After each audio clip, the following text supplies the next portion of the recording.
Évidemment, merci à l'IEA de nous recevoir. On est ravis que vous soyez répondu aussi nombreux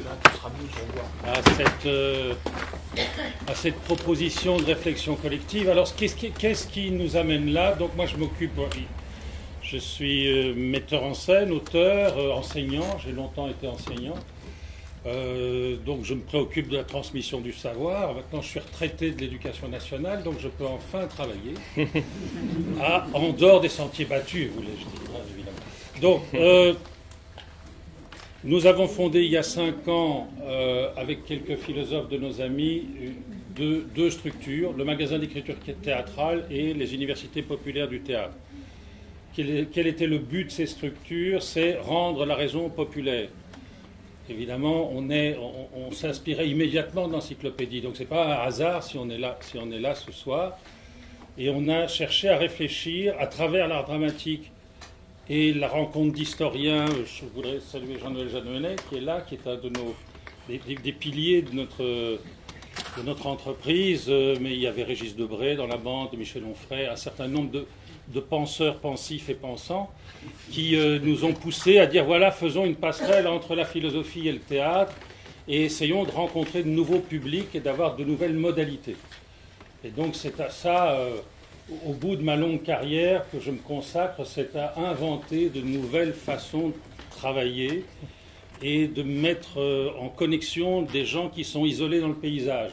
Les chercheurs, comme des gens qui sont à Oxford et qui travaillent sur Voltaire, comme notre ami Nicolas, les artistes, mais aussi les étudiants, mais aussi les enseignants, mais aussi les chômeurs ou les migrants, peu importe, tous les niveaux de la société qui pourraient se retrouver sur un forum un forum qui serait dégagé à la fois par la philosophie et le théâtre et par ce lieu de rencontre. Et voilà ce qui nous a amenés à l'IEA, et donc nous avons été reçus une première fois à l'IEA il y a 1 an maintenant, autour d'un travail d'une des chercheuses ici qui travaillait sur la justice et les relations entre la justice et la littérature et les allégories de la justice. Et donc on a participé, on a découvert ce lieu merveilleux, on a lié des liens d'amitié avec la directrice de l'époque qui est là, que je salue aussi, et ensuite avec Saadi qui a pris le relais, et on se retrouve là. Pourquoi? Pour essayer de partager avec vous une réflexion sur des méthodologies de transmission aussi. C'est ça qui me semble très important dans le cadre de ce qui nous occupe ce soir. Donc ces universités populaires du théâtre et ce magasin d'écriture théâtrale, ils se baladent en France et en Belgique depuis 4 ans maintenant. Et on a réuni à peu près 60 000 personnes dans des lieux atypiques. Alors, les lieux atypiques, c'est des endroits de la République qui appartiennent aux citoyens, mais qui ne leur sont pas toujours accessibles, ou qu'ils ne perçoivent pas toujours comme étant accessibles.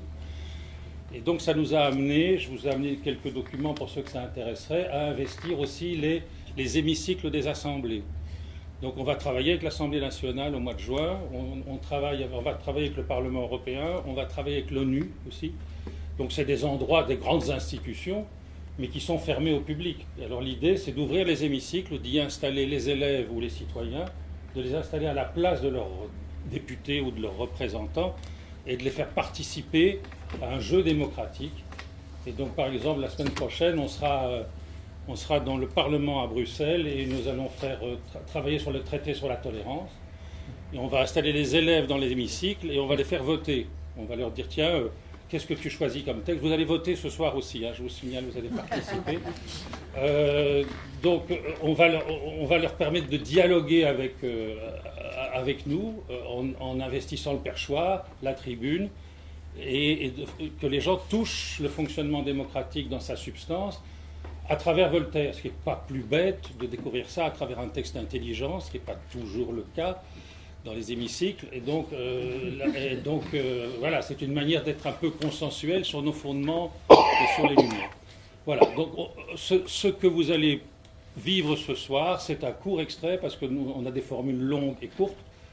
Ici, on a choisi quelques extraits de cet hymne à la liberté que vous allez construire avec nous, puisqu'on va choisir les articles qu'on va entendre. Vous allez voir que ça peut être indicatif.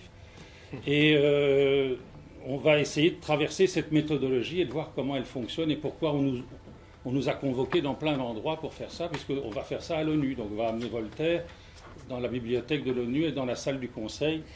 où les gens, on va faire aussi voter les gens pour savoir ce qu'ils veulent entendre sous ces voûtes de la Société des Nations, puisqu'à Genève, c'était la Société des Nations. Voilà. Maintenant, il y a notre ami qui va...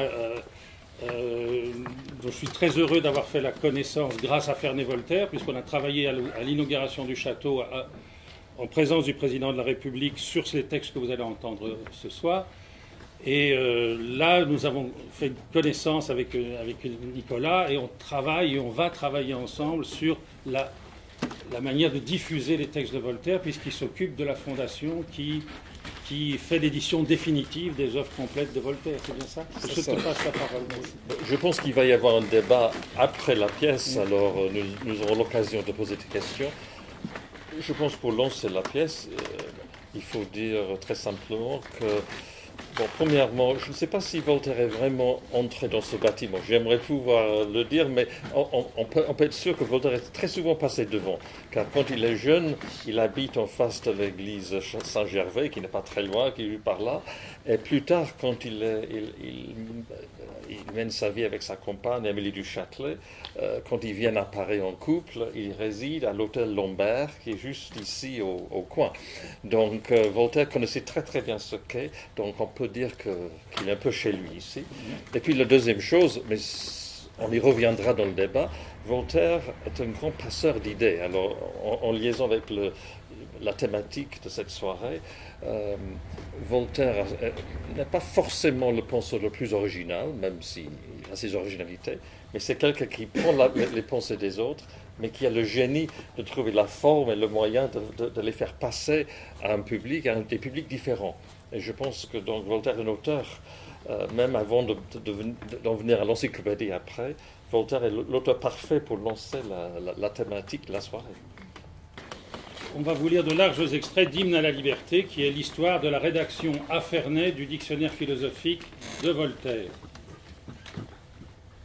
En 1752, suite à une conversation à la table de Frédéric II, roi de Prusse, à propos de la différence entre religion et fanatisme, Voltaire entreprend la rédaction des premiers articles du dictionnaire philosophique portatif. Il poursuivra cet ouvrage pendant 17 ans, l'augmentant et le remaniant. Les dictionnaires en tout genre étaient alors fort à la mode. Songeons à la vaste encyclopédie dirigée par Diderot et d'Alembert. Voltaire, qui a alors 58 ans, innove en composant un dictionnaire philosophique portatif, inventant ainsi le livre de poche. Ce qui n'est tout d'abord qu'un jeu de l'esprit, va évoluer peu à peu vers un instrument de combat pour la liberté de penser. Voltaire va devenir Voltaire par ce dictionnaire. En effet, s'il était mort en 1752, il ne resterait sans doute de lui que le souvenir d'un auteur de tragédie classique empoulé et diffuseur des idées des philosophes anglais à travers les lettres philosophiques. Or, Voltaire est aujourd'hui le premier exemple, après Erasme, de l'intellectuel européen indépendant. Le plus ancien occupant actuel du Panthéon, Oui, actuel, parce qu'évidemment le plus ancien c'est Mirabeau, mais comme c'était un homme politique qui avait eu des problèmes avec sa trésorerie, on l'a accusé de corruption, et donc on l'a sorti du Panthéon et on l'a viré dans la Seine. Donc en fait, du coup, Voltaire s'est retrouvé le plus ancien. Un win-win. Le plus ancien occupant donc actuel du Panthéon est considéré avec Jean-Jacques Rousseau comme le père de la Révolution. Que s'est-il passé qui ait pu provoquer une telle métamorphose ? Voltaire, décrété par le roi persona non grata en France, a aussi dû fuir la Prusse après sa brouille avec Frédéric II. Il se réfugie alors en Suisse où il a placé son argent. Il s'achète en 1758 le château de Ferney où il vivra exilé, libre pendant 20 ans. Un pied en France, un pied en République de Genève, il écrira « Je ne connais d'autre liberté que de ne dépendre de personne. C'est celle où je suis parvenu après l'avoir cherchée toute ma vie. » Voltaire, en effet, après avoir fait fortune, a choisi de ne plus courtiser les rois ou les politiques, mais de cultiver son jardin, loin des capitales et des dangers d'arrestation qu'elles représentent. Mais au lieu de se retirer de la scène publique, Voltaire inonde l'Europe de plusieurs milliers de lettres avec une totale liberté de parole et en toute impunité, inventant la figure de l'intellectuel moderne qu'illustreront par la suite Victor Hugo, Émile Zola, Albert Camus et quelques autres. Homme d'action, il prendra notamment parti, avec des bonheurs divers, dans les affaires Calas, Sirvins et Labarre. Il se dressera contre l'infamie que représentent le fanatisme et l'intolérance religieuse. C'est à ces occasions qu'il lancera le mot d'ordre célèbre « Écrasons l'infâme ». Ces années fertiles en agitation politique, religieuse et militaire lui fourniront maintes occasions de s'indigner et de réfléchir. Il introduira sans cesse des articles supplémentaires dans son dictionnaire. Cette période verra la naissance du Candide, du traité sur la tolérance et du philosophe ignorant, qui est un ouvrage moins connu, mais qui ne contient que des questions et aucune réponse, ce qui n'est pas bête. Et évidemment, tous ces ouvrages sont consubstantiels du dictionnaire. Par prudence, Voltaire n'a jamais signé le dictionnaire philosophique, qui fut pourtant un grand succès de librairie. Il parut sans nom d'auteur à Londres, Amsterdam et Genève. Au contraire, Voltaire a écrit plus de 50 lettres à tous ceux qui croyaient reconnaître son humour, son style et ses engagements, pour affirmer très haut qu'il n'avait rien à voir dans cette affaire. Voici quelques passages éloquents de cette correspondance pour le moins insincère. Lettre de Voltaire à Damilaville, 9 juillet 1764. Dieu me préserve, mon cher frère, d'avoir la moindre part au dictionnaire philosophique portatif. J'en ai lu quelque chose. Cela sent terriblement le fagot. Mais puisque vous êtes curieux de ces ouvrages impies, pour les réfuter, j'en chercherai quelques exemplaires et je vous les enverrai par la première occasion. Lettre de Voltaire à d'Alembert, 7 septembre 1764. Vraiment, j'ai lu ce dictionnaire diabolique. Il m'a effrayé comme vous, mais le comble de mon affliction est qu'il y ait des chrétiens assez dignes de ce beau nom pour me soupçonner d'être l'auteur d'un ouvrage aussi anti-chrétien. Hélas, à peine ai-je pu parvenir à en attraper un exemplaire. Lettre de Étienne Jean de Guimard, baron de Montpeyroux, à César Gabriel de Choiseul, duc de Praslin, 26 septembre 1764. Monseigneur, le dictionnaire philosophique a fait tant de bruit ici, et la bourgeoisie a marqué tant d'indignation contre cet ouvrage que le Conseil n'a pu se dispenser de le condamner hier comme téméraire, impie, scandaleux, destructif de la révélation, avec très expresse inhibition et défense à tous les libraires, imprimeurs et colporteurs d'en imprimer, vendre ou distribuer à peine d'être poursuivis extraordinairement, enjoignant à tous ceux qui en auraient des exemplaires de les rapporter en chancellerie dans l'espace de 3 jours pour y être supprimés. En conséquence de ce jugement, le dictionnaire fut lacéré et brûlé par l'exécuteur de la haute justice devant la porte de l'hôtel de ville. Lettre de Voltaire à Duclos, 20 octobre 1764. Mon cher confrère, la calomnie persécutera donc toujours ces malheureux philosophes. On s'obstine à m'imputer dans Paris et à Versailles je ne sais quelle rhapsodie intitulée « Dictionnaire philosophique portatif » qu'assurément on ne m'attribue pas dans Genève. Je pourrais me lamenter sur la persécution qu'on suscite à un solitaire âgé de 71 ans, accablé d'infirmité et presque aveugle. Mais il faut que les philosophes aient un peu de courage et se lamentent jamais. La mauvaise foi est aussi une forme d'art, comme vous le voyez. Maintenant, à la décharge de Voltaire, il faut préciser que la censure est à son plus fort à ce moment-là et que l'édition de l'encyclopédie est suspendue depuis près de 10 ans. Donc ce dictionnaire philosophique arrive un peu à contre-courant et en compensation de la censure qui ne sera levée que l'année suivante, en fait. Et donc il y a évidemment prudence à montrer dans cet engagement. Alors dans la préface de l'ouvrage, Voltaire invite les lecteurs du dictionnaire à l'interactivité. Les personnes de tout état trouveront ici de quoi s'instruire en s'amusant. Ce livre n'exige aucune lecture suivie, mais à quelque endroit qu'on l'ouvre, on trouve de quoi réfléchir. Les livres les plus utiles sont ceux dont les lecteurs font eux-mêmes la moitié. Ils étendent les pensées dont on leur présente le germe. Ils corrigent ce qui leur semble défectueux. Et fortifient par leurs réflexions ce qui leur paraît faible. Le dictionnaire philosophique reste encore de nos jours une œuvre essentielle et incontournable, porteuse d'espérance et d'avenir, car ses propositions sont loin d'avoir été réalisées.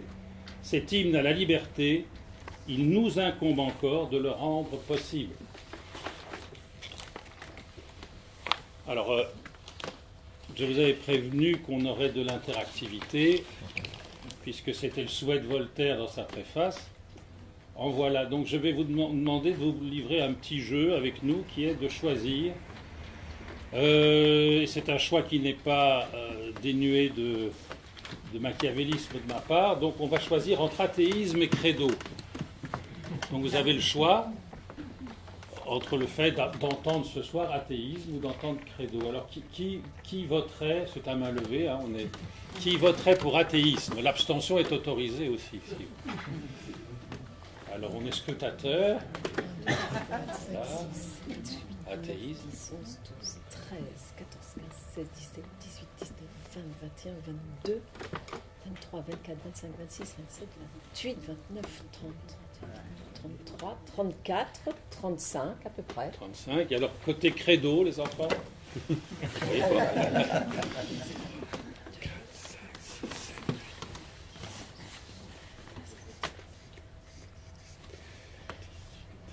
On ne vote qu'une fois.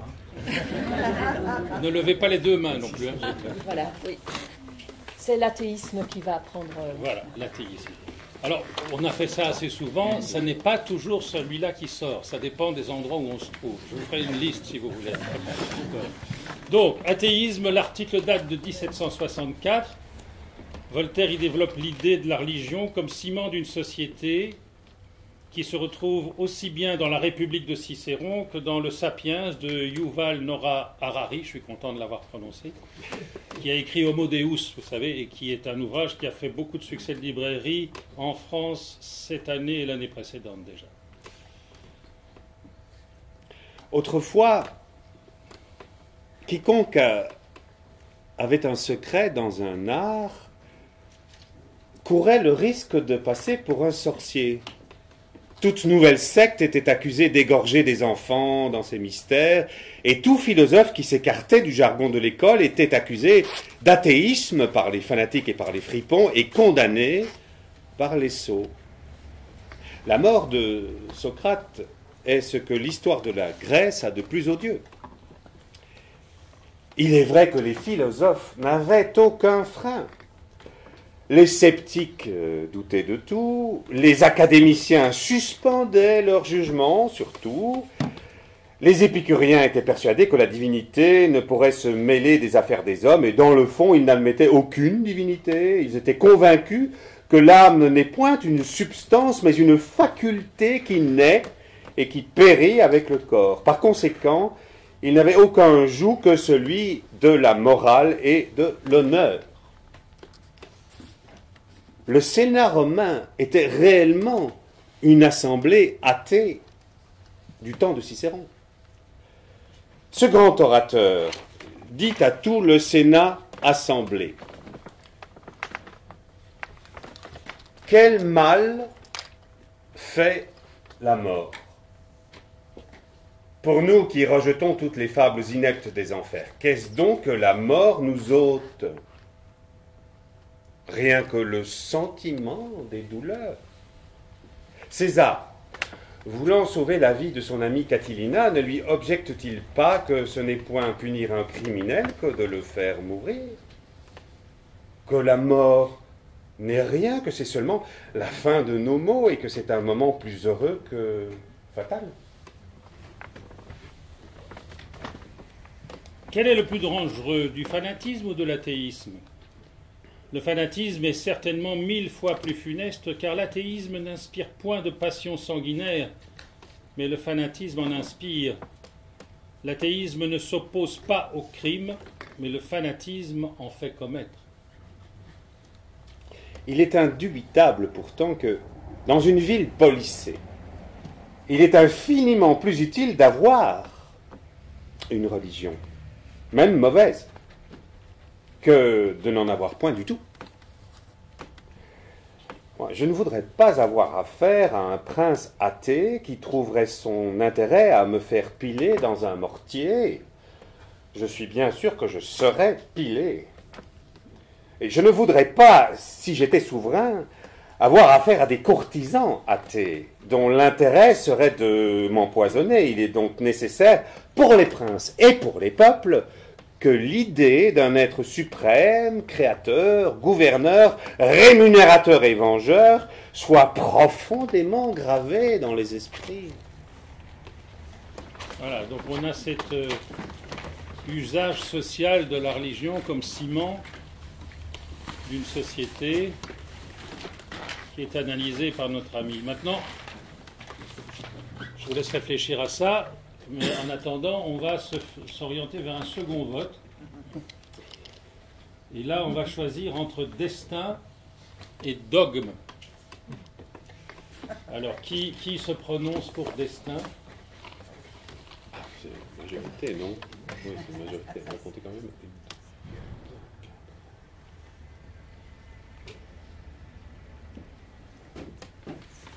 Il faut avoir le courage de soutenir son vote le temps de...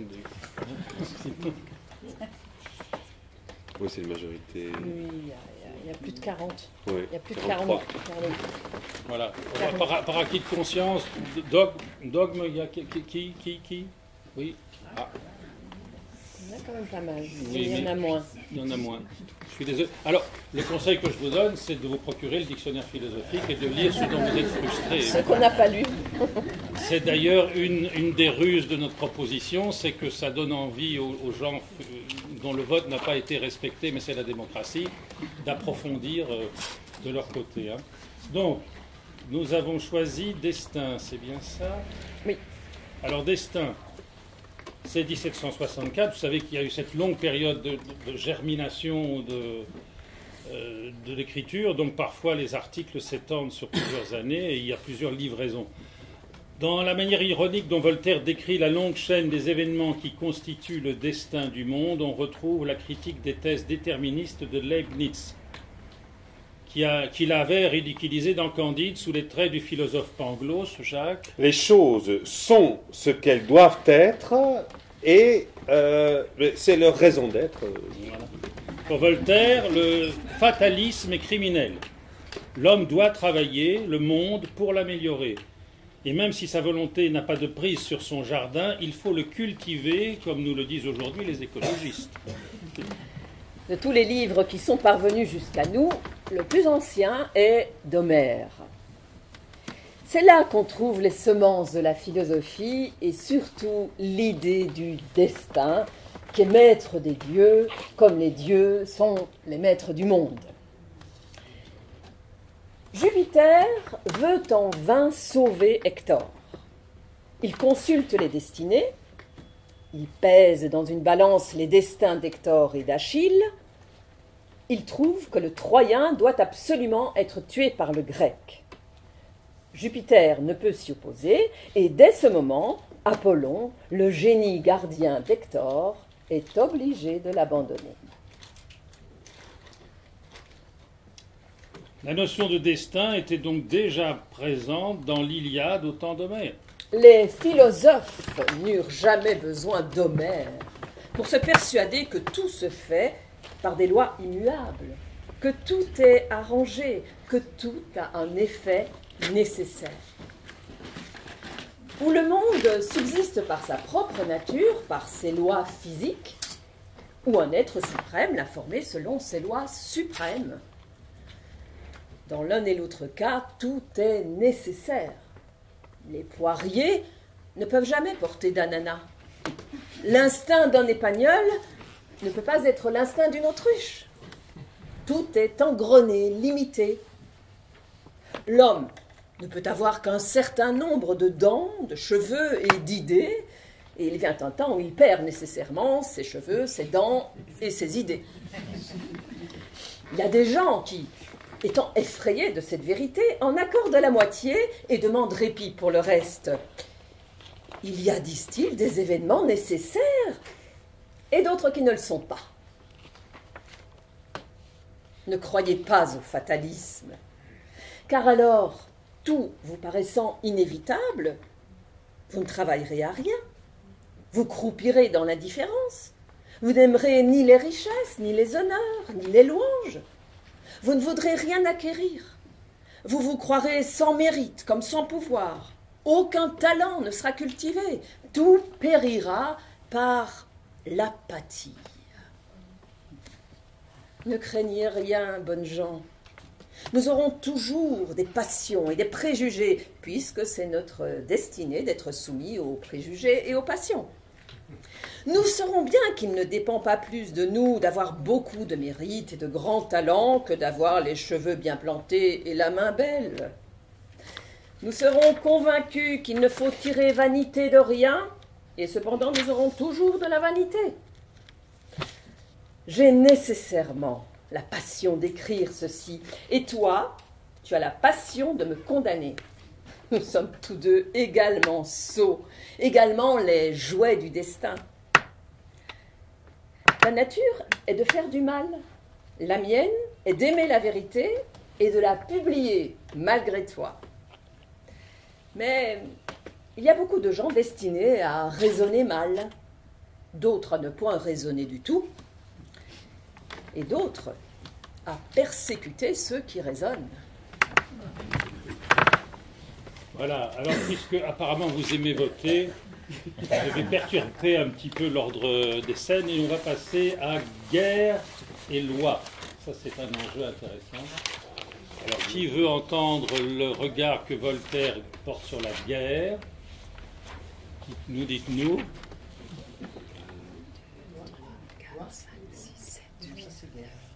On vote pour guerre, là. J'allais dire qui veut la guerre, c'est pas ça. Qui veut entendre le jugement de... Hein?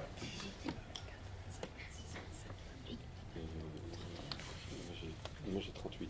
Ah oui. Bon, alors, Je pense que c'est... loi. Ah, c'est partagé. Hein. Ah,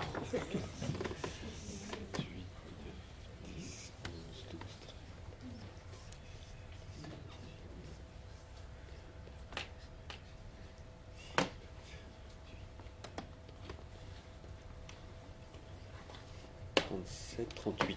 Ah oui, mais donc c'est ex aequo. on va On dit faire les un deux, alors. deuxième tour. On dit Alors, les deux. à la demande générale, on va dire les deux, si vous voulez. Ça me semble être la seule option démocratique. Très différent. Voilà. C'est guerre. Alors, on va dire guerre d'abord, puisque Annette vient de s'exprimer. Et qu'on est dans l'ordre alphabétique Voilà. quand même. Ouais. Alors, guerre, c'est 1764. Cet article est directement inspiré par la guerre dite de 7 ans, 56-63, qui fut un conflit majeur, le premier à pouvoir être appelé guerre mondiale. Elle se déroula en Europe, en Amérique du Nord et en Inde. Elle opposa L'Angleterre alliée à la Prusse et au Portugal. À la France, alliée à l'Autriche, la Russie, la Saxe, la Suède et l'Espagne. Et alors tout ce bon monde fera 2 millions de morts, quand même, c'est déjà un score enviable. Et se soldera par la victoire des Anglo-Prussiens. La France y perdra le Canada et la Louisiane. Quelques années plus tard, par esprit de revanche, sans doute, la France soutiendra la révolte des colonies américaines qui aboutira à la création des États-Unis. La famine, la peste et la guerre sont les trois ingrédients les plus fameux de ce bas monde. On peut ranger dans la classe de la famine toutes les mauvaises nourritures où la disette nous force d'avoir recours pour abréger notre vie dans l'espérance de la soutenir. On comprend dans la peste toutes les maladies contagieuses. Famine et peste, ces deux présents nous viennent de la Providence, mais la guerre, qui réunit tous ces dons, nous vient de l'imagination de 300 ou 400 personnes répandues sur la surface de ce globe sous le nom de princes ou de ministres. Le plus déterminé des flatteurs conviendra sans peine que la guerre traîne toujours à sa suite la peste et la famine, pour peu qu'il ait vu les hôpitaux des armées d'Allemagne et qu'il ait passé dans quelques villages où il se sera fait quelques grands exploits de guerre. C'est sans doute un très bel art que celui qui désole les campagnes et détruit les habitations. Il suffit qu'il se trouve à la fois 5 ou 6 puissances belligérantes, tantôt 3 contre 3, tantôt 2 contre 4, tantôt 1 contre 5, se détestant toutes également les unes les autres, s'unissant et s'attaquant tour à tour, toutes d'accord en un point, celui de faire tout le mal possible. Le merveilleux de cette entreprise infernale, c'est que chaque chef de meurtrier fait venir ses drapeaux et invoque Dieu solennellement avant d'aller exterminer son prochain. Si un chef n'a eu que le bonheur de faire égorger 2 ou 3 000 hommes, il n'en remercie point Dieu. Mais lorsqu'il y en a eu environ 10 000 d'exterminés par le feu et par le fer, et que pour comble de grâce, quelque ville a été détruite de fond en comble, alors, on chante à 4 parties une chanson assez longue, composée dans une langue inconnue à tous ceux qui ont combattu, et de plus toute farcie de barbarisme. Ça s'appelle un Te Deum. Et la même chanson sert pour les mariages, pour les naissances, ainsi que pour les meurtres. La religion naturelle a 1000 fois empêché des citoyens de commettre des crimes. Une âme bien née n'en a pas la volonté. Une âme tendre s'en effraie. Elle se représente un Dieu juste et vengeur. Mais la religion artificielle encourage à toutes les cruautés qu'on exerce de compagnie, conjuration, sédition, brigandage, embuscade, surprise de ville, pillage, meurtre. Chacun marche gaiement au crime sous la bannière de son sein. Ce fléau et ce crime, ces meurtres variés en tant de façon, ces rapines, ces brigandages, cette rage universelle désolent le monde.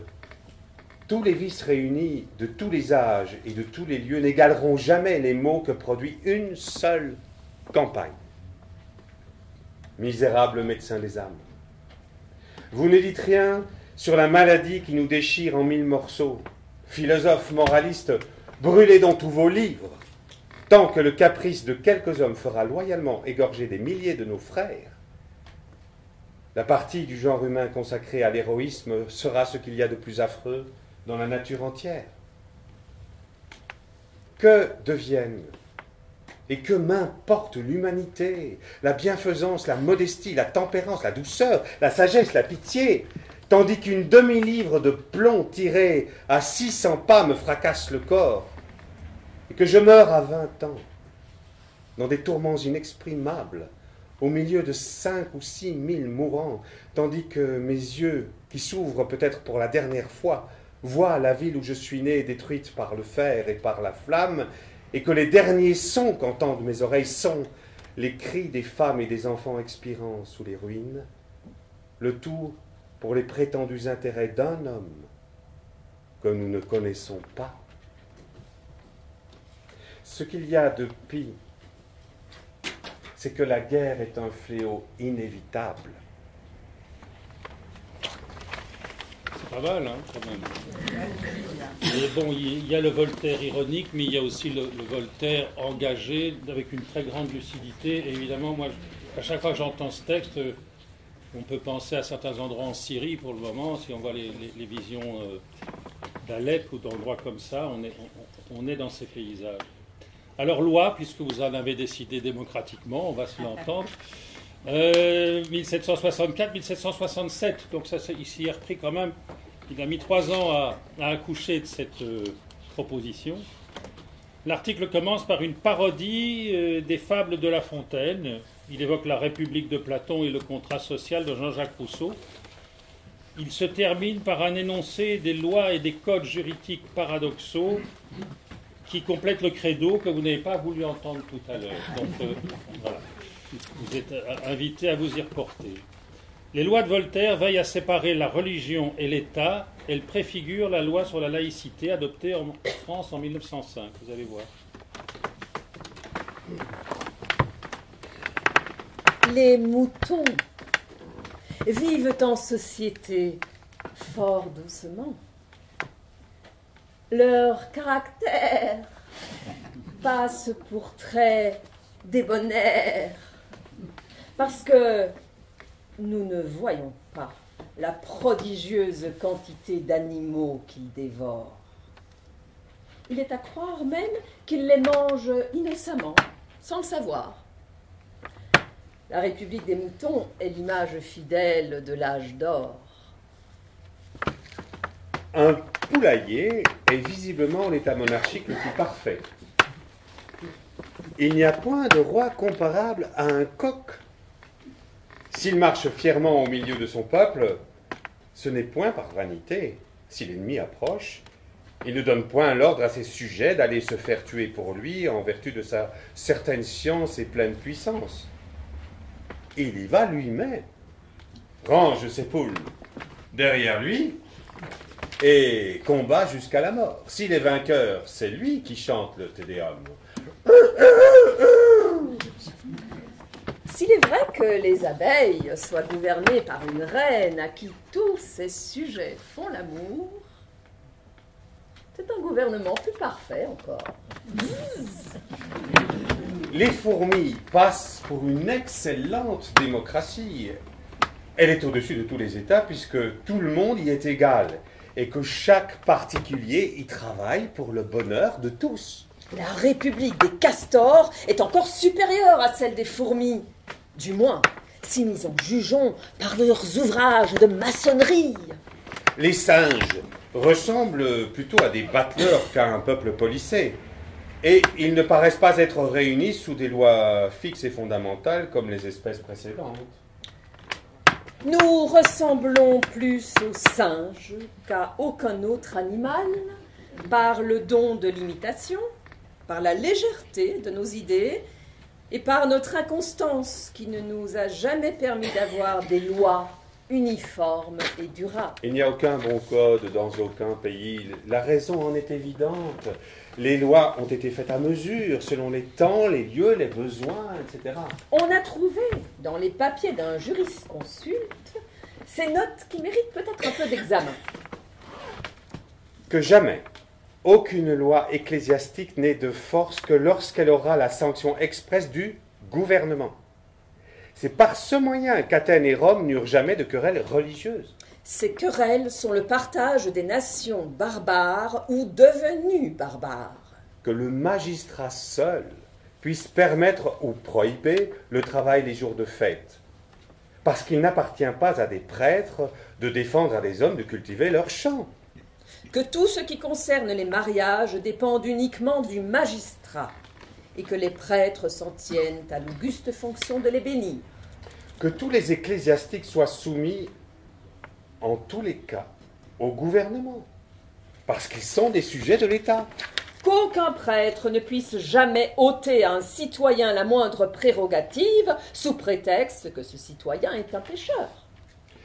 Que les magistrats, les laboureurs et les prêtres paient également les charges de l'État, parce que tous appartiennent également à l'État. Qu'il n'y ait qu'un poids, une mesure, une coutume. que les supplices des criminels soient utiles. Un homme pendu n'est bon à rien. Et un homme condamné aux ouvrages publics sert encore la patrie et est une leçon vivante. Que toute la loi soit claire, uniforme et précise. L'interpréter, c'est déjà presque toujours la corrompre. Que rien ne soit infâme que le vice. Que les impôts ne soient jamais que proportionnels. Et que la loi ne soit jamais en contradiction avec l'usage. Car si l'usage est bon, la loi ne vaut rien. Voilà pour le Code civil qu'imagine notre ami Voltaire. Alors, là maintenant vous allez avoir droit à un petit coup de théâtre, puisque c'est dans notre tradition. Et il y a un invité surprise qui va nous rejoindre. On va passer un petit mot. Il paraît que Victor Hugo voudrait dire quelque chose sur Voltaire. Alors, je pense qu'on va lui céder la parole quelques minutes. Je vous précise qu'il s'agit d'un discours que Victor Hugo a prononcé pour le 100e anniversaire de la mort de Voltaire. Il a fait ça un peu comme nous, il a loué le Théâtre de la Gaîté. On n'a pas loué l'IEA, hein, je vous rassure. Mais il a convoqué un public dans un théâtre et il est monté lui-même en tribune pour prononcer cet éloge de Victor Hugo, de Voltaire. Et vous allez voir que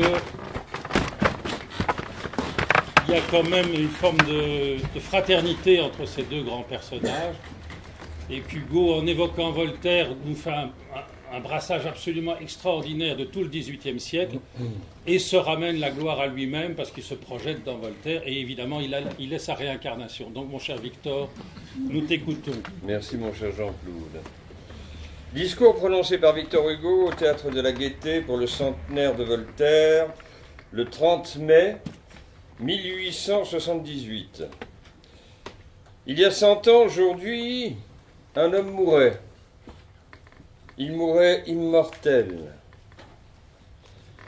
Il s'en allait maudit et béni, maudit par le passé, béni par l'avenir. Et ce sont là les deux formes superbes de la gloire. Il avait à son lit de mort d'un côté l'acclamation des contemporains et de la postérité, de l'autre ce triomphe de huée et de haine que l'implacable passé fait à ceux qui l'ont combattu. Il était plus qu'un homme, il était un siècle. Quand il naquit, Louis XIV régnait encore. Quand il mourut, Louis XVI régnait déjà, de sorte que son berceau put voir les derniers rayons du grand trône et son cercueil les premières lueurs du grand abîme. Nous sommes ici pour apporter au XVIIIe siècle le témoignage du XIXe. Avant la Révolution, la construction sociale était ceci. En bas, le peuple.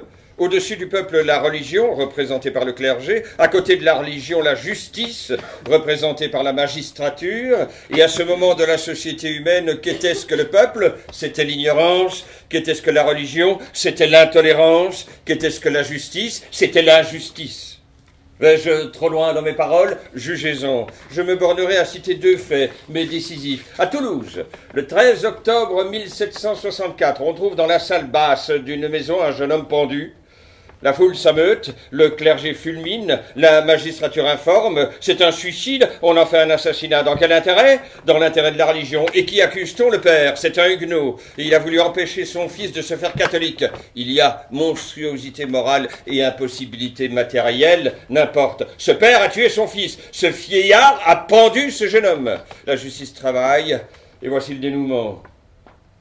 Le 9 mars 1762, un homme en cheveux blancs, Jean Calas, est amené sur une place publique, on le met nu, on l'étend sur une roue, les membres liés en porte-à-faux, la tête pendante. Le bourreau lève la barre de fer et lui brise un bras, le patient hurle et s'évanouit. Et comme chaque membre devant être rompu en deux endroits reçoit 2 coups, cela fait 8 supplices. Après le 8e évanouissement, le prêtre lui offre le crucifix à baiser, Calas détourne la tête et le bourreau lui donne le coup de grâce, c'est-à-dire lui écrase la poitrine avec le gros bout de la barre de fer. Ainsi expira Jean Calas. Cela dura 2 heures. Après sa mort, l'évidence du suicide apparut. Autre fait, après le vieillard le jeune homme, 3 ans plus tard, en 1765, à Abbeville, le lendemain d'une nuit d'orage, de grand vent, ramasse à terre sur le pavé d'un pont un vieux crucifix de bois vermoulu qui, depuis 3 siècles, était scellé au parapet. Qui a jeté à bas ce crucifix? Qui a commis ce sacrilège? On ne sait, peut-être un passant, peut-être le vent. Qui est le coupable? L'évêque d'Amiens lance un monitoire. Voici ce que c'est qu'un monitoire. C'est un ordre à tous les fidèles, sous peine de l'enfer, de dire ce qu'ils savent ou croient savoir de tel ou tel fait, injonction meurtrière du fanatisme à l'ignorance. Le monitoire de l'évêque d'Amiens opère, le grossissement des commérages prend les proportions de la dénonciation. J'abrège. L'heure monstrueuse arrive, on commence par soumettre le chevalier de la Barre à la question ordinaire et extraordinaire pour lui faire avouer ses complices. Complices de quoi? D'être passé sur un pont et d'avoir chanté une chanson. On lui brise un genou dans la torture, son confesseur en entendant craquer les os s'évanouit. Le lendemain, le 5 juin 1766, on traîne la barre dans la grande place d'Abbeville, la flambe un bûcher ardent, on lit sa sentence à la barre, puis on lui coupe le poing, puis on lui arrache la langue avec une tenaille de fer, puis par grâce, on lui tranche la tête et on le jette dans le bûcher. Ainsi mourut le chevalier de la Barre, il avait 19 ans. Alors, ô Voltaire, tu poussas un cri d'horreur, et ce sera ta gloire éternelle. Alors tu commenças l'épouvantable procès du passé, tu plaidas contre les tyrans et les monstres la cause du genre humain, et tu la gagnas. Grand homme, sois à jamais béni. Les choses affreuses que je viens de rappeler s'accomplissaient au milieu d'une société polie. La vie était gaie et légère. On allait et venait, on ne regardait ni au-dessus ni au-dessous de soi. L'indifférence se résolvait en insouciance. De gracieux poètes faisaient de jolis vers. La cour était pleine de fêtes. Versailles rayonnait, Paris ignorait. Et pendant ce temps-là, par férocité religieuse, les juges faisaient expier un vieillard sur la roue et les prêtres arrachaient la langue à un enfant pour une chanson. Voltaire seul déclara la guerre à cette coalition de toutes les iniquités sociales, et il accepta la bataille. Et quelle était son arme? Celle qui a la légèreté du vent et la puissance de la foudre? Une plume. Avec cette arme, il a combattu, avec cette arme, il a vaincu. Saluons cette mémoire. Voltaire a vaincu. Voltaire a fait la guerre, seul contre tous. La guerre de la pensée contre la matière. La guerre de la raison contre le préjugé, la guerre du juste contre l'injuste, la guerre pour l'opprimé contre l'oppresseur, la guerre de la bonté, la guerre de la douceur. Il a été un grand esprit, un immense cœur. Il a accepté toutes les menaces, tous les outrages, toutes les persécutions, la calomnie, l'exil. Il a été infatigable et inébranlable. Il a vaincu la violence par le sourire, le despotisme par le sarcasme, l'infaillibilité par l'ironie, l'opiniâtreté par la persévérance, l'ignorance par la vérité. Je viens de prononcer ce mot, le sourire, je m'y arrête. Le sourire, c'est Voltaire. Ce sourire, c'est la sagesse. Soyons émus de ce sourire. Il a eu des clartés d'aurore. Il a illuminé le vrai, le juste, le bon, et ce qu'il y a d'honnête dans l'utile. Il a éclairé l'intérieur des superstitions. Étant lumineux, il a été fécond. La société nouvelle, le désir d'égalité, de concession, et ce commencement de fraternité qui s'appelle la tolérance, la bonne volonté réciproque, la mise en proportion des hommes et des droits, la raison, reconnue loi suprême, l'effacement des préjugés et des partis pris, la sérénité des âmes, l'esprit d'indulgence et de pardon, l'harmonie, la paix. Voilà ce qui est sorti de ce grand sourire. Ce qu'a été Voltaire, je l'ai dit, ce qu'a été son siècle, je vais le dire. Les grands hommes sont rarement seuls, les grands arbres semblent plus grands quand ils dominent une forêt, ils sont là chez eux. Il y a une forêt d'esprits autour de Voltaire, cette forêt c'est le XVIIIe siècle. Parmi ces esprits il y a des cimes, Montesquieu, Buffon, Beaumarchais, et deux, entre autres, les plus hautes, après Voltaire, Rousseau et Diderot. Ces penseurs ont appris aux hommes à raisonner, bien raisonner mène à bien agir. La justesse dans l'esprit devient la justice dans le cœur. Buffon a fondé l'histoire naturelle. Beaumarchais a trouvé au-delà de Molière une comédie inconnue, presque la comédie sociale. Montesquieu a fait dans la loi des fouilles si profondes qu'il a réussi à exhumer le droit. Quant à Rousseau, quant à Diderot, prononçons ces deux noms à part. Diderot, vaste intelligence curieuse, cœur tendre, altéré de justice, a voulu donner les notions certaines pour base aux idées vraies et a créé l'encyclopédie. Rousseau, écrivain éloquent et pathétique, profond, rêveur, oratoire, a souvent deviné et proclamé la vérité politique. Son idéal confine au réel. Il a eu cette gloire d'être le premier en France qui se soit appelé citoyen. La fibre civique vibre en Rousseau, ce qui vibre en Voltaire, c'est la fibre universelle. Résumer des époques dans des noms d'hommes, nommer des siècles, en faire en quelque sorte des personnages humains, cela n'a été donné qu'à 3 peuples, la Grèce, l'Italie, la France. On dit le siècle de Périclès, le siècle d'Auguste, le siècle de Léon X, le siècle de Louis XIV, le siècle de Voltaire. Ces appellations ont un grand sens. Ce privilège de donner des noms à des siècles exclusivement propres à la Grèce, à l'Italie, à la France, est la plus haute marque de civilisation. Jusqu'à Voltaire, ce sont des noms de chefs d'État. Voltaire est plus qu'un chef d'État, c'est un chef d'idées. À Voltaire, un cycle nouveau commence. On sent que désormais la suprême puissance gouvernante du genre humain sera la pensée. Quiconque dit aujourd'hui « la force prime le droit » fait acte de Moyen-Âge et parle aux hommes de 300 ans en arrière. Les temps sont venus, le droit a trouvé sa formule, la fédération humaine. Aujourd'hui, la force s'appelle la violence et commence à être jugée. La guerre est mise en accusation.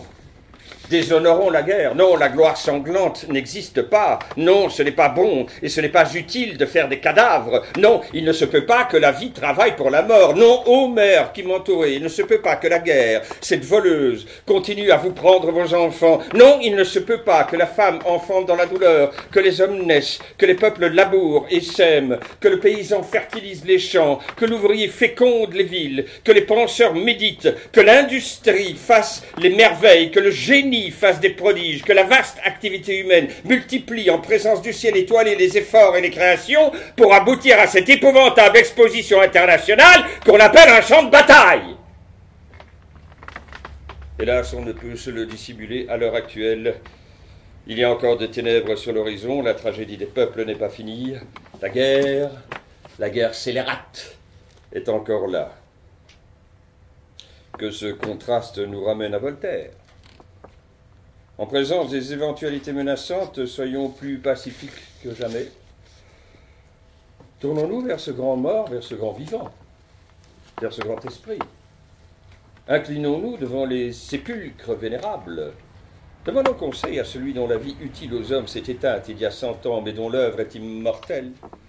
Demandons conseil aux autres puissants penseurs, aux auxiliaires de ce glorieux Voltaire, à Jean-Jacques, à Diderot, à Montesquieu. Donnons la parole à ces grandes voix. Arrêtons l'effusion du sang humain. Assez, despote.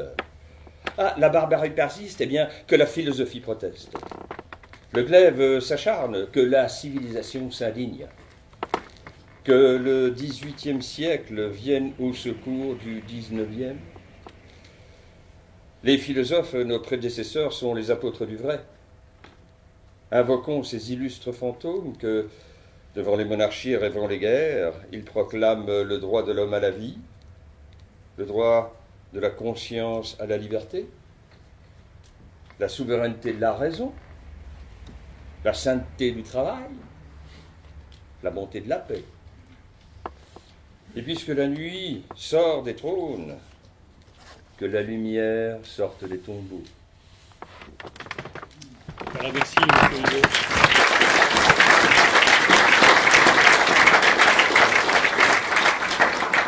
C'est pas mal ce texte, hein. Je ne sais pas si vous le connaissiez, mais c'est un résumé de notre culture en fait.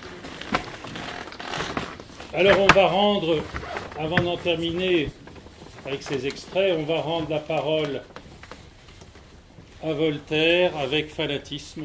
Je pense que c'est une manière de lui donner le dernier mot. Après, on vous fera un petit épilogue et puis on vous invitera au débat. Donc c'est Annette qui va avoir l'honneur de nous dire fanatisme. Vous allez voir que c'est un texte qui a de l'actualité.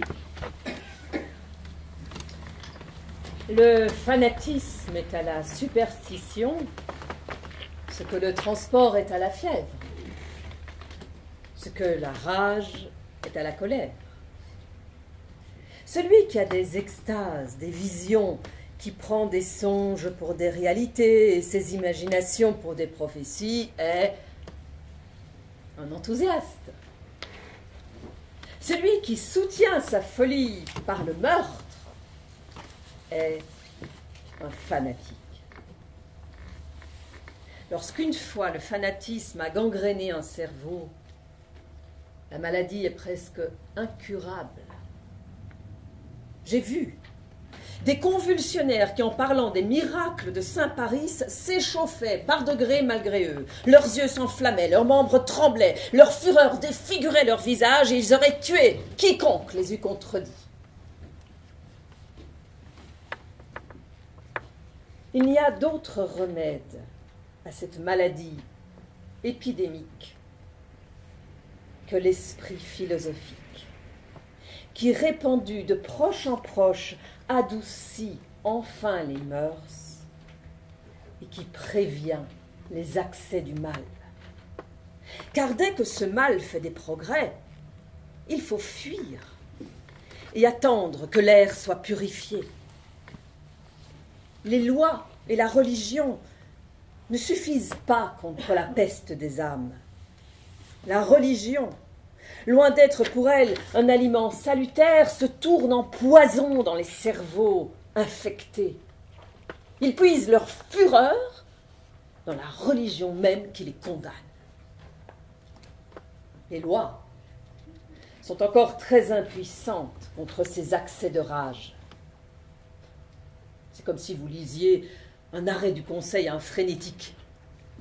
Ces gens-là sont persuadés que l'Esprit Saint qui les pénètre est au-dessus des lois, que leur enthousiasme est la seule loi qu'ils doivent entendre.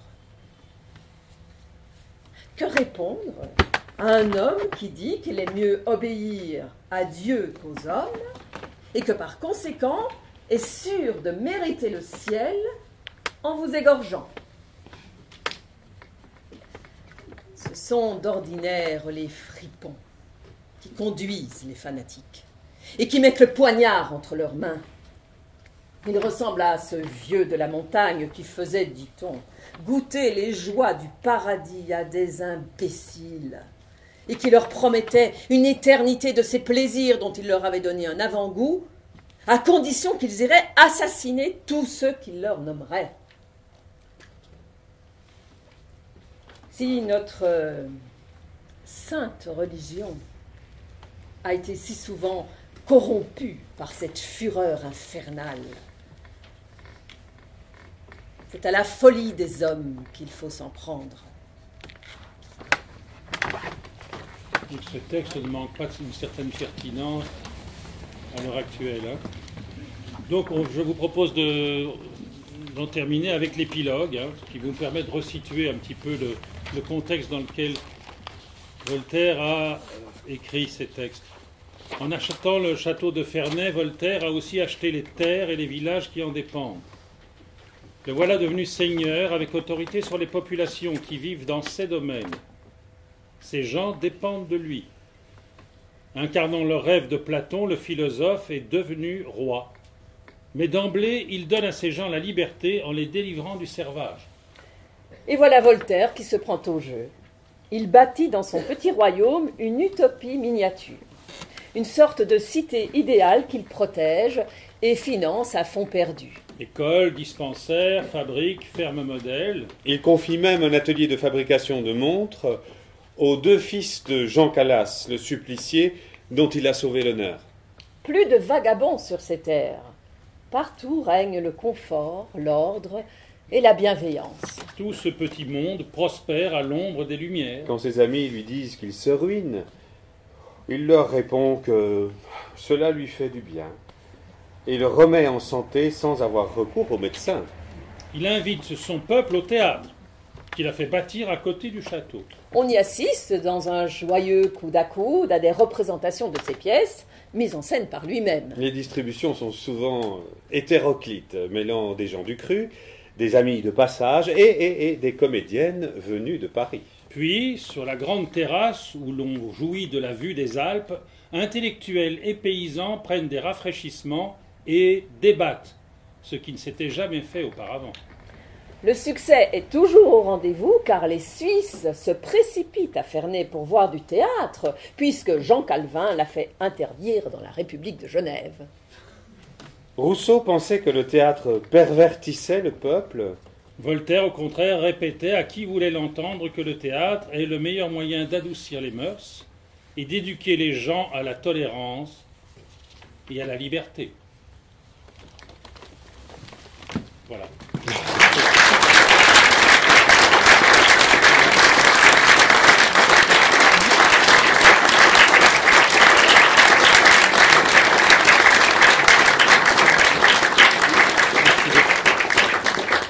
Je vous avais dit que ce sont de larges extraits parce qu'on est tenu par un horaire rigoureux que j'ai tenu à respecter. Et donc on va peut-être demander à Nicolas de nous rejoindre et vous donner la parole, puisqu'on est, vous avez vu qu'on est dans une forme d'échange démocratique. Donc nous sommes, lui et moi, tout à fait à votre disposition pour répondre à vos questions, vos interrogations. Peut-être je vais commencer par te poser une question, ça vous permettra de récupérer.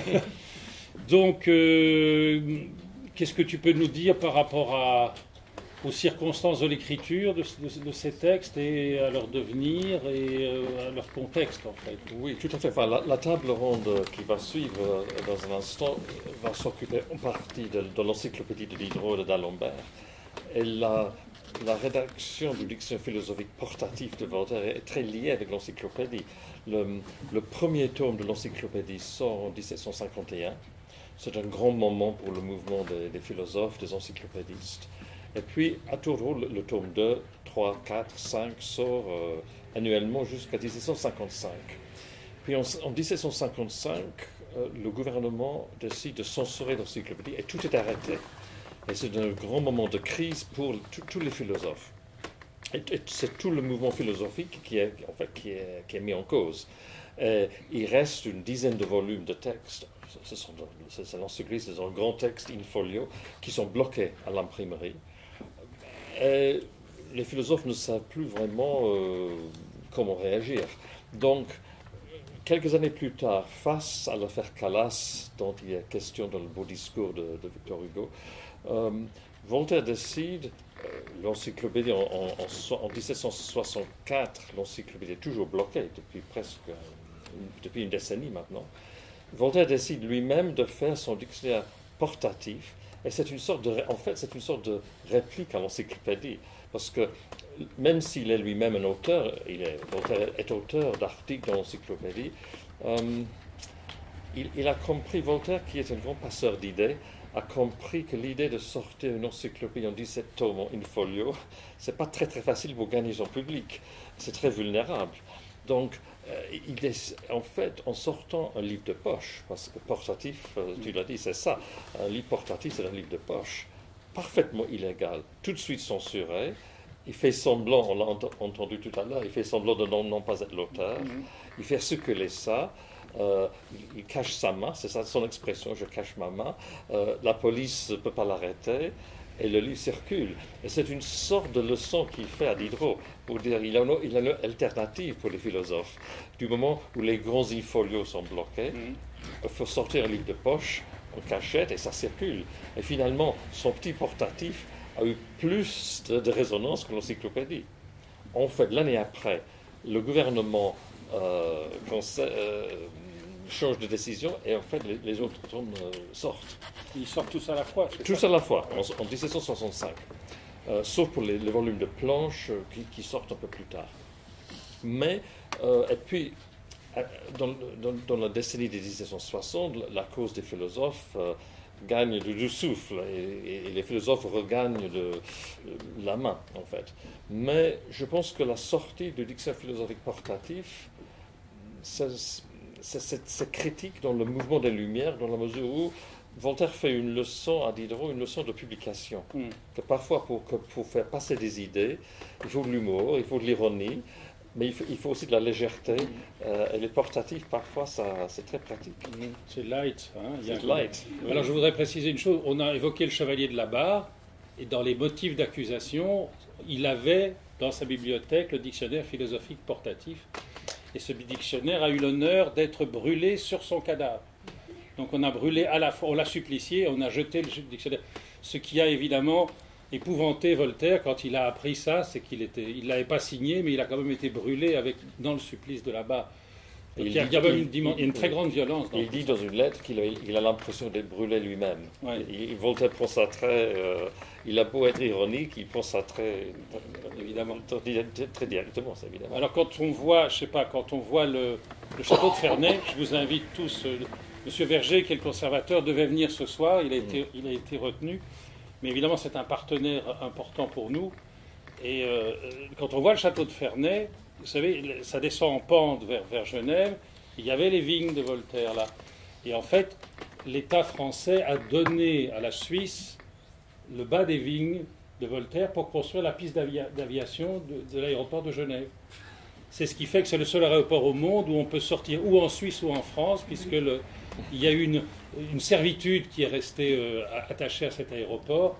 Et on a toujours... Mais donc il avait... Son souci, il disait, si je vois la gendarmerie arriver d'un côté, je peux m'échapper par les vignes et me retrouver en Suisse. Donc il était dans un sentiment de contrebandier de douane, vous savez, c'est des Russes comme ça, on s'enfuit avec les cigarettes dans l'autre pays, et ben c'était un peu ça. Est-ce que vous avez des questions? Moi, j'aimerais poser une question. C'est si vous avez été ému par le discours de Hugo. L'expérience à laquelle vous êtes confié ce soir dans ce débat d'idées, c'est comment, et c'est bien la question que posait Nicolas, et celle à laquelle s'est attaqué Voltaire, c'est comment fait-on passer les idées? Vous avez ressenti la puissance des idées, mais elle n'est pas passée par la lecture de quelque chose, elle est passée par une forme différente, qui est celle que promeut Jean-Claude Idée, qui est la forme dramatique, et qui historiquement a été une forme politique importante. Et nous qui travaillons ici sur de nouvelles formes de diffusion et de production des idées, nous sommes fascinés par ce que peuvent redonner maintenant. Et quand je dis maintenant, je pense au contexte actuel du débat d'idées, du débat politique, du débat citoyen, le retour à ces nouvelles formes qui permettent un transfert de ce qu'on ne sait plus faire avec la science, c'est-à-dire l'émotion, le complexe, la difficulté. Et j'aimerais qu'on porte un petit peu le débat sur ce que vous avez ressenti ce soir, ce qu'on a réussi à faire passer, ce que vous avez réussi à faire passer comme idée sur la démocratie, sur le vivre ensemble, sur des valeurs profondes qu'on ne sait plus, nous, scientifiques, à plume, dans tous les sens, faire passer à travers nos monographies et nos articles. Et j'aimerais que vous lanciez un petit peu la question là-dessus. Moi, je peux vous dire une chose par rapport à ce discours d'Hugo. Nous allons jouer la semaine prochaine à Bruxelles. On a déjà 600 places qui sont... On a fait plus de 60 000 spectateurs depuis qu'on a lancé les universités populaires et du magasin. Il y a plus de 600 personnes qui ont réservé pour venir écouter Victor Hugo à la tribune. Et ça se passe dans un centre dramatique de banlieue assez populaire. Et donc, c'est quoi? C'est Hugo qui se fait élire par le peuple et qui est, en 1948, membre de la Constituante. Et comme il est membre de la Constituante, avant le coup d'État de Napoléon III, il va avoir l'occasion pendant 3 ans de soumettre son programme électoral. On sait par sa correspondance qu'il avait l'intention de se présenter comme président de la République. Il y a un président de la République rentré dans Hugo. Il en parle aussi à Guernesey. Il espère tout le temps que Napoléon va tomber pour pouvoir lui remonter en scène. Et dans ces discours de 1948, il y a, c'est le programme de notre université populaire, le premier grand discours qu'il prononce, c'est sur le droit de vote des femmes. On est en 1948. Il faudra un siècle pour que De Gaulle y arrive. Le deuxième, c'est sur la suppression de la peine de mort. Le troisième, c'est sur l'Europe. Le quatrième, c'est sur la suppression de la misère. Ça s'adresse directement aux Gilets jaunes. On est dit, si vous laissez le peuple en province dans le sentiment qu'il est délaissé et qu'il est abandonné, vous aurez des problèmes. Et donc il y a ce grand... Ça s'appelle les caves de Lille. Et vous dit, voilà, je suis allé visiter avec une délégation les gens à Lille, ils sont dans une misère épouvantable, vous ne vous rendez pas compte à Paris ce qui se passe, etc. etc. Bon. Grand discours sur l'Europe, il faut faire l'Europe pour que la guerre disparaisse. Ce programme-là, ça peut être le programme des Européennes qui nous attendent au mois de mai. C'est incroyable. Et on a fait ça plusieurs fois, ce truc, c'est... Les gens disent, mais on veut voter pour lui, rendez-vous. C'est incroyable. Et donc, il y a une pertinence dans la transmission. Et en fait, ce qu'il y a chez Hugo, c'est qu'il y a l'émotion, il y a le souffle, on le sent respirer. C'est un auteur, et je rends hommage à Yves qui l'incarne très bien, il y a une respiration hugolienne qui nous envahit et on sent... parce qu'il le prononce lui-même, ce discours. C'est un type, il mouille sa chemise, il monte en tribune et c'est lui qui incarne ces idées. Alors moi, je voudrais revenir à une chose qui est vraiment... c'est Lettre à un otage de Saint-Exupéry. Nous devons incarner nos idées. S'il y a un Hitler, c'est parce qu'en Occident, nous enseignons des idées que nous n'incarnons pas. Et tant que nous n'aurons pas incarné notre verbe, notre civilisation est foutue. Et je pense que ce message-là, c'est celui que porte Voltaire, c'est celui que porte Hugo, c'est celui que porte Saint-Exupéry quand il écrit pour Léon Verte une lettre à un otage, et c'est celui qu'on essaie de prolonger, nous, parce que c'est l'incarnation humaine qui permet de faire passer ce souffle. Parce que les acteurs, ils prêtent leur corps à des absents. Hugo est mort, et bien, grâce au corps d'Yves, il se réincarne devant vous et il transmet. Et c'est là une fonction essentielle. Il y a une forme de métampsychose dans le travail de l'acteur, quand il s'incarne dans des verbes cohérents et dans une démarche. Et alors l'idée, c'est de repartager avec vous, quoi. Il n'y a pas un mur, on n'est pas dans des trucs, on est dans le partage, dans l'agora d'une société qui partage des idées et des valeurs fondamentales. Et il faut retourner à ça, je pense, simplement. Voilà, c'est pour répondre à la question que tu soulevais. Et vous voyez que ça marche, et c'est un exemple à transmettre. J'aimerais aussi dire quelque chose sur la langue de Voltaire, parce que Voltaire est un très grand auteur de pièces. On l'a oublié maintenant, mais au XVIIIe siècle, c'est le plus grand auteur de théâtre. Enfin, du siècle en réalité. Et en plus, il aime jouer dans ses propres pièces. Il y a eu tout à l'heure une gravure de Voltaire qui reçoit Mademoiselle Clairon à Ferney. C'était la plus grande actrice de la comédie française. C'est très amusant. Voltaire à genoux est en train de jouer dans une de ses propres pièces avec une professionnelle. Enfin, c'est très amusant comme cliché. Mais, oui, on va... C'est pas très loin. Ça va venir. On peut faire commentaire sur ces images. Voilà. Alors c'est vraiment très très beau. Voltaire, sans doute c'est une tragédie malgré le sourire sur le visage de Voltaire. Voilà Voltaire en train de jouer lui-même contre cette très très grande actrice. Mais donc c'est un auteur de théâtre. Tout le monde le dit. Mais qui ici a vu une pièce de Voltaire? C'est très très rarement joué. Et bon, ça passe, il faut le dire, difficilement aujourd'hui. Et pourtant, j'ai trouvé tout à l'heure que je pense que nous avons tous réagi au jeu des acteurs. Je trouve que surtout quand c'est lu par des acteurs doué, cette langue de Voltaire passe très très bien. C'est vraiment, je pense qu'on prendrait n'importe quel philosophe et on lirait des extraits, ça ne passerait pas aussi bien ni aussi facilement. Il y a quelque chose dans l'écriture de Voltaire qui est absolument remarquable, dans les phrases, dans les rythmes, l'ironie que vous avez fait ressortir tout à l'heure dans les textes. C'est très remarquable parce qu'il ne faut pas oublier que le dictionnaire philosophique est quand même un livre. C'est un livre de poche, certes, mais c'est un livre. À l'origine, pour être lu à tête reposée. Et pourtant, ce soir, en transformant le texte dans une pièce de théâtre, ça passe incroyablement bien. Et ça dit quelque chose, je pense, sur le contenu du texte. le fait que c'est morcelé, que c'est en petits parties aussi, ça aussi joue pour quelque chose. Mais c'est aussi, ça en dit très long sur la qualité de l'écriture, qui est foncièrement très théâtrale. On sent parfois la personnalité, ou peut-être il faut dire les personnalités de Voltaire. Enfin, je ne sais pas ce que vous pensez, mais c'est ça qui m'a frappé tout à l'heure dans la représentation. Est-ce qu'il y a des questions? Oui, madame. C'est pas vraiment une question parce que c'est le directeur du centre, c'est ça? Donc en fait, poser la question sur la transmission des savoirs. Donc je pense que la théâtralisation, sur laquelle nous avons participé, et vous parlez d'incarnation, je pense que pour la transmission des savoirs, c'est une façon justement d'apprendre aujourd'hui et de pouvoir transmettre des grands textes du 18e et du 19e. Il y a certains professeurs qui le font, peut-être pas assez, mais en tout cas, ils pourraient tout à fait rendre compte de la modernité et de l'actualité de ces idées du XVIIIe siècle qui ont été reprises par Hugo, après qui ont été reprises par Bernather dans son très beau discours contre la peine de mort. Donc ça aussi, c'est à chacun de participer. Vous allez faire partie de l'éducation nationale, j'en ferai de temps en temps partie.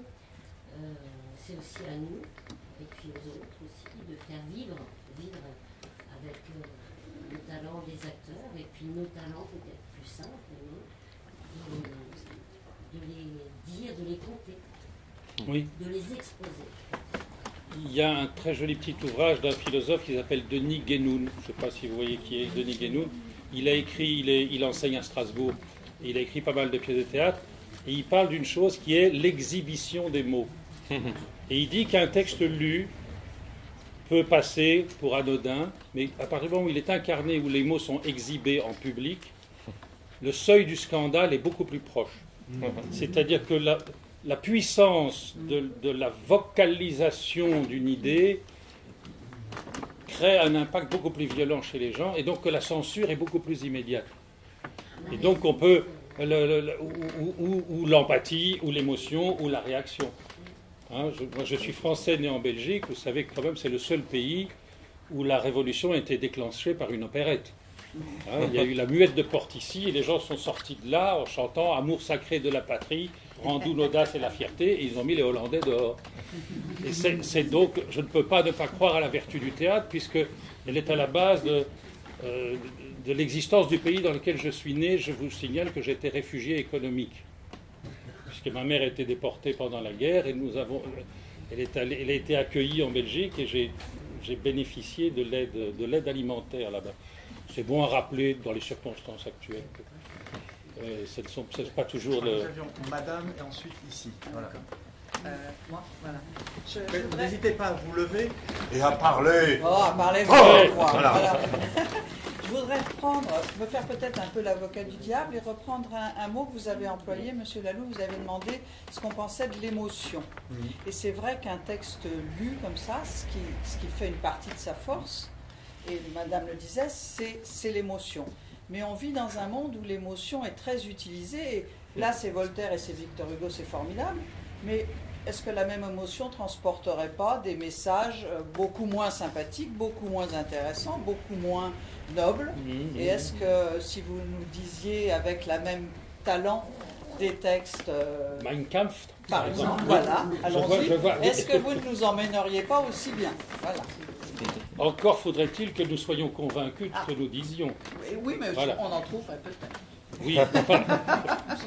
Voilà, non mais sur le principe, vous voyez, c'est une question. Je me fais l'avocat du diable sur le principe. Ça va de soi. Je pense que toute médaille a son revers, et que l'émotion peut servir à véhiculer du sens et de la cohérence, mais aussi de l'incohérence et de la destruction. Il y a un philosophe que je vous recommande de lire, qu'on lit peu, n'est-ce pas Frédéric, c'est Denis de Rougemont.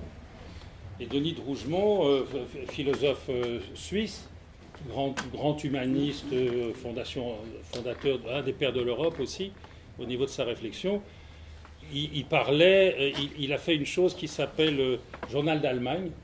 Donc il enseignait la littérature française à Francfort, si je me souviens bien, pendant la montée du nazisme, dans les années 30. Et il disait, voilà, j'ai devant moi des élèves qui sont inscrits et qui sont des gens qui ont un niveau. Et puis il dit, mais qu'est-ce qui fait qu'ils se retournent? Il les sent en train de se retourner. Il se dit, comment cette nation allemande est en train de se retourner sur elle-même. Et il parle justement des émotions collectives et du fait que quand il parle à un étudiant à titre individuel en tête à tête, ça va, mais à partir du moment où ils sont 5 ou ils sont 10, et où il y a des émotions collectives qui les secouent, tout d'un coup, il y a une perte du sens. Et donc, il y a une dimension très particulière à ça. Et donc ça, je vous recommande, par rapport à ce questionnement-là, parce qu'il dit, il y a la culture, c'est là que je veux en venir, la culture ne nous protège pas de la barbarie. Par exemple, l'Allemagne était une civilisation, il avait beaucoup d'admiration pour l'Allemagne, très grande civilisation, des grands philosophes, des grands musiciens, et ce basculement qui s'opère sur ce terreau-là est très... Donc il faut bien que les valeurs, je ne vais pas rentrer là-dedans, je ne vais pas vous donner, mais il met en lumière, Rougemont, qu'est-ce qui fait que ce basculement est possible en Allemagne à ce moment-là par rapport à l'impératif catégorique de Kant, à un certain nombre de choses, où il dit voilà, voilà, c'est possible. Entre l'émotion et l'impératif catégorique, il y avait une voie pour le... Voilà, c'est un questionnement. Donc, allez vite lire Denis de Rougemont, je vous signale qu'il n'est pas réédité, que c'est dommage. Voilà. Je suis d'accord avec vous que l'émotion peut être à double tranchant, c'est évident. Mais c'est l'émotion ici mise au service de la langue de Voltaire. Ah oui, oui, et ce qui est particulier à la langue de Voltaire, que c'est ambigu. Enfin, on a lu tout à l'heure le texte où il dit dans la préface de ce livre, un bon livre est un livre où le lecteur fait lui-même la moitié du travail. Je cite. Génial, ça. Alors ça veut dire que c'est pas forcément une assertion. C'est Voltaire se sert de l'ironie, il se sert du paradoxe, il pose des problèmes, il essaie toujours d'engouffrer le lecteur dans une certaine mesure. Donc, je pense, et tous les textes philosophiques ne sont pas comme ça, il y a des textes philosophiques qui sont beaucoup plus tranchants. Donc, je pense qu'il y a aussi un jeu linguistique où Voltaire essaie de vous provoquer, de vous faire poser des questions, de dire des choses parfois un peu insolente, ou un peu, parfois c'était très marqué dans les textes qu'on a entendus. Il y a des changements de registre qui sont assez remarquables. Quand il parle de la guerre, c'est très sérieux. Par d'autres moments, il parle de la religion, il est très léger, il y a du persiflage. Alors, en changeant de ton, le lecteur ne sait vraiment pas exactement comment réagir aux acteurs, aux narrateurs. Donc, c'est une façon aussi de ne pas être je dirais fasciste. C'est une façon d'être ouvert au monde. C'est un texte, même si le point de vue de Voltaire est très évident, enfin, très évident, oui, on peut le dire, il laisse la place pour nous autres lecteurs de réfléchir. Et pour moi, ça c'est très important, je pense. Donc l'émotion est plus permise dans la mesure où il reste des zones d'ambiguïté. Il reste la possibilité de répondre. Il y a un bel outil pédagogique, j'en parlais, c'est le philosophe ignorant. Je ne sais pas si vous connaissez ce petit ouvrage, parce qu'il pose des questions avec une fausse naïveté. Le problème des interprètes quand on est devant Voltaire, c'est où est-ce qu'il veut nous... Il y a une ambiguïté dans le ton où on doit trancher. Et où veut-il nous mener? Et alors il nous laisse parfois dans ce qu'on appelle des formes d'aporie. Tout d'un coup, on dit qu'est-ce que... Et alors il faut que ce soit l'interprète qui tranche et qui tout d'un coup vous donne l'ironie qui est derrière. Mais sinon, il y a des ambiguïtés tout à fait riches pour le questionnement. Ici, Oui, en fait, seulement un petit mot avec une idée. Je vous remercie pour ce diamant que vous nous avez offert ce soir. Une petite leçon de sagesse universelle. Alors, juste